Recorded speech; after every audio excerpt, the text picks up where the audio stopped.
and welcome back to my YouTube channel. If this is your first time here, thank you so much for being here. You are highly appreciated, highly loved, and highly cared for by me, because that's why I am here again with this beautiful recipe. If this is your first time here, my name is Gabby. I am a culinary and nutrition student at DVC here in California. I live in East Bay, California, but I am originally Nigerian. Love cooking my Nigerian recipe. I adore it because I grew up with it, so I still love it. I feel like I'm always gonna love it. This recipe is called akara, which is also known as beans pancake, I think, or beans cake. This recipe is something I've had every other day or every other Saturday as a kid. I feel like most African had this recipe every other Saturday as a kid. Absolutely adore it. There's two important things for this recipe is a good blender, black eyed peas, or honey beans. I use black eyed peas because it's cheaper and because I can find it anywhere else. You could also use honey beans, which you could find in African stores, but it's more expensive. First, you're gonna have to wash and peel your beans and then soak it for like 30 to 45 minutes. You don't want to over soak your beans because over soaking it will make it, what's the word I'm looking for? Too mushy. Yeah, and you do not want that. So I soak it. I'm putting it in my blender. I think I have about a cup and a half of beans. I'm gonna add 1 scotch bonnet pepper for heat, for kick, for spice. You could definitely use red bell pepper. I'm gonna add 3 cloves of garlic for flavor. Absolutely goes really well in beans. And I'm gonna add red onions for flavor because I just like the strong flavor red onions give. But you could use every other onions of your choice. This recipe I cannot explain how good it is. You just have to try it and let me know. All my friends that have had my recipe, my akara recipe, know that it is the bomb. I'm also gonna add about 3 tablespoons of water. You can also just not add water until you're done blending it, because water can also make it really mushy, really watery, and it does not come out right. I know because I've been there before, so I know that water is not a way. You want to blend it until it's creamy, and that's why I said you need a good blender to do this job, because getting that consistent creaminess from your beans is because I have a very good blender, and I have tried using other blenders with this recipe and it doesn't always come out very creamy because they're not very good blenders. So I would definitely suggest a Ninja blender or any strong blender of your choice, really.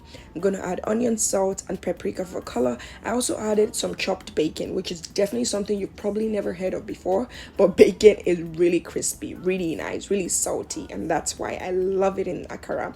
And it's one of those things that you find out and you're never going back. Yes, this is it.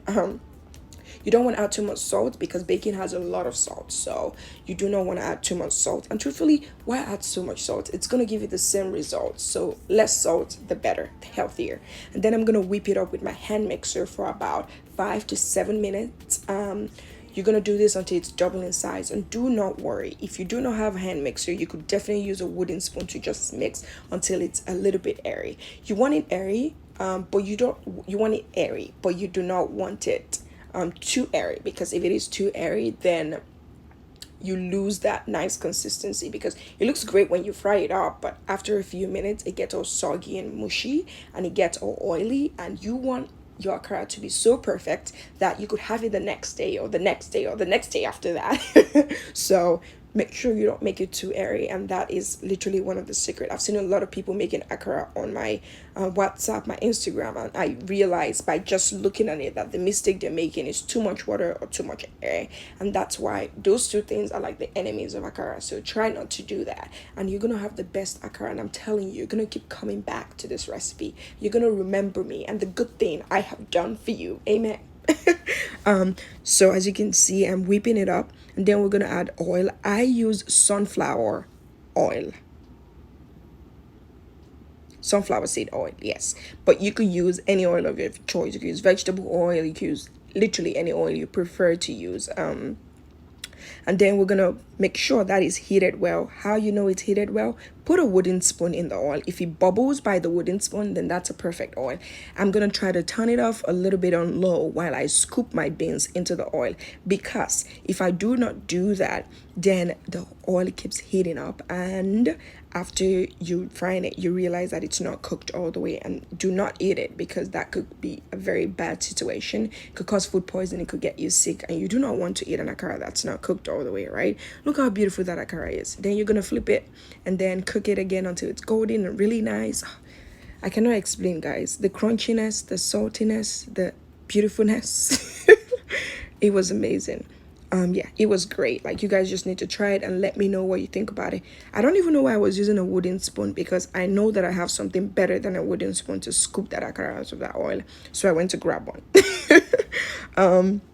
This recipe was great. It was really beautiful. Like, you could actually make akara in the comfort of your own kitchen.